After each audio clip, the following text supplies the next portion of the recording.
You're really missing out by not using some of these overlooked yet really awesome abilities. If you've been looking to spice up your combat or just mess with enemies more, I have just the thing for you. Plus a few more secret animations, glitches, and lots more to cover in this video. But to start things off, I really wish I paid attention to the Directional, Yank, and Slam a lot sooner because these are absolutely incredible. So whenever you attach a line to a target, normally with holding triangle, you can then press L2 or R2 with these, or even a combination of those two buttons to yank enemies in different directions or even slam them straight into the ground.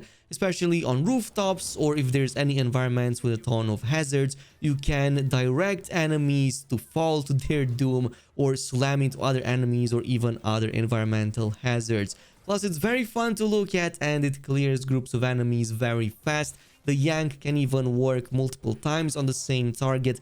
However, the slam only works once before having to attach another line to the enemy. Nonetheless, on the ultimate difficulty, or if you just want to get rid of enemies a lot faster, this is actually very fun to pull off. Now, on top of that, it also works if you want to more quickly zip enemies to surfaces. Let's say you want to immobilize them quickly. What you can do is either start or finish with your web shooters. So in this case, you can web some enemies up, slam them into something, and this is going to immediately take them out of combat. Especially against some of these larger brute enemies, you can pick them up very easily, slam them into the ground, and make quick work of them as you immobilize them with your shooters. But on top of that, it also works in mid-air. If you want to pull off cool combos, it definitely synergizes with everything else that you can pull off. So you can totally try out different slams and just smash enemies on different surfaces before they get completely out of the combat.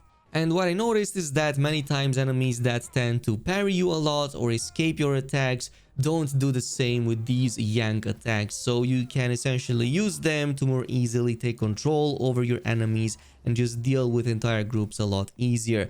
Another really awesome ability is the web whip, and this just became one of my favorite ways to completely disarm targets. So what this does is that if you attach a line by holding triangle, you can then quickly tap R1, disarm them, and just smash that weapon into the enemy's face. It's actually probably a lot safer to do than doing a parry and having the upgrade for that, because it works from very far away, but it works on every single type of weapon too. So if you get attacked by enemies with ranged weapons, you can pick them from their hands, smash them in the face, and this is going to send them flying.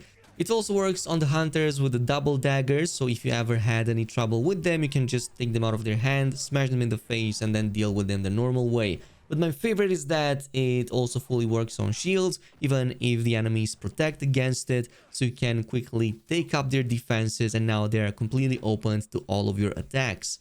At number 3, if you're like me and really miss on that impact web we had in the previous games, well, there's a way to actually get it back, which is via the parry web blast. So whenever you parry an incoming attack, for a few seconds afterwards, if you do a perfect parry, you can shoot one web, and that's going to essentially count as what was the impact web from the previous games, as in it sends the enemies flying even more and can completely one-shot stick them to the wall, just like in Spider-Man 1. Now, this can be potentially very good in high groups of enemies because it also slams enemies into one another. Plus, if you web a few of them up previously, they can all get smacked into one of these walls or any of the other obstacles and get stuck to the walls for the entire duration of that combat. Now, it's not going to work on every type of enemy. There are many that will kind of resist it. So I've noticed that robots and especially some of the elites and the bigger brutes will also resist them, but for the smaller ones, you can totally pull it off and it's quite fun.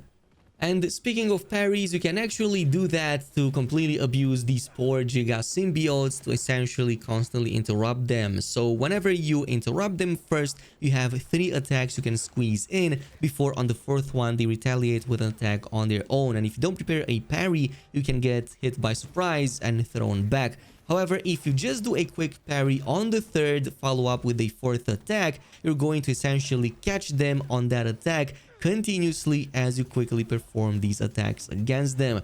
Go ahead and try it out. It's absolutely fun unless they do a different animation or jump back, but you can kind of stun lock one of these Giga Symbiotes very easily by just getting ready with that parry after finishing the third attack against them.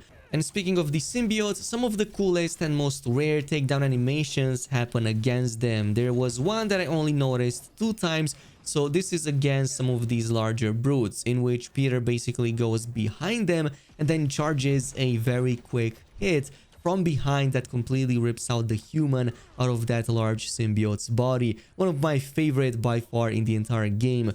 Peter also has another brutal takedown against some of these smaller fries. For example, he is going to jump right up and then completely smash one of these into the ground and then rip the human out of them. If this isn't the coolest animation in the game, I'm not sure what is. I haven't seen any other finishers coming close to this.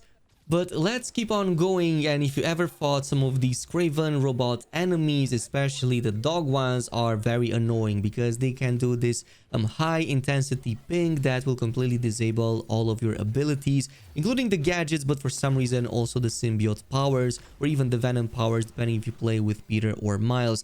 However, there's a very easy way to deal with this, and that is by just blasting them with your web shooters. As long as you just entangle them, that's going to be enough to completely stop that EMP, and from that point on you can resume using your abilities. Now, it doesn't really make sense to me how they are capable of also countering our venom powers, but I guess Craven found a way for that too. And finally, on another note, yeah, we do have one more glitch to talk about, and this is probably the best bike glitch in the entire game because it makes use of the bike that also comes with a very powerful charge/sprint. So this is from the EMF experiment in Central Park called Energy. This is the one in which you have to test a, well, I guess electric bike, but at some point this is going to start breaking down and the batteries will malfunction. And once you reach the checkpoint number 9 out of 10, you will also gain the sprint ability. But what you can do is, instead of finishing that track, is to just backtrack either at the beginning of the park from where you started this challenge, or just to this, yeah, small little forest onto the right side from the very last track, and you can then jump over the obstacle onto the other side and essentially onto the road. Like, seriously, it's so easy to break out of bounds from this mission. You can even go at the beginning and it's going to be the same, plus there are many more in there that can be used to break out of bounds. However, I really like this because it's by far the coolest bike of them all. It doesn't despawn, plus it doesn't give you any time limit on the mission, so you can just explore New York indefinitely with it. It's also very fast, like the second fastest if you take into account also web slinging. So if you want to like just experience the game or the game world in a different way, this can totally do so. Plus, it's going to give you access to areas that I didn't even know you can go through, like many of these very small passages that you tend to kind of skip because you're always at the skyscraper level and just doing your web swings very high up. Nonetheless, also big shout out again to Upvold for also discovering this, but again, there are many ways to break out of bounds, so also check their videos if you want to.